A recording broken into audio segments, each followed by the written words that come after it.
delicious.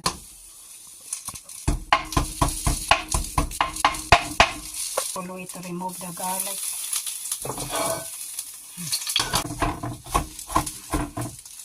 Yeah.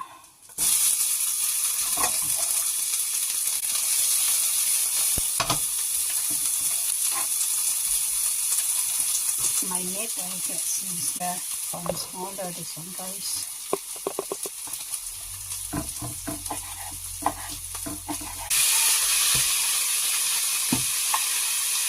Meat is a bit grass, so a lot of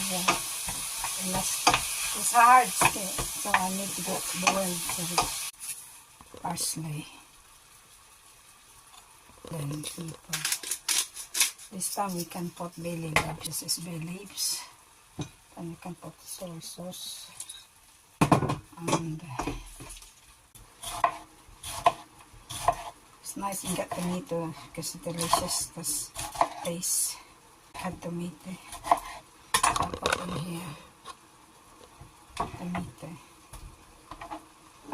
Also that is sweet and sour tomato. So I get the water. Leave it there. Leave it, guys, and then I cut like this. And this water becomes small. Yeah, small. Open this. I put this one. Carrots.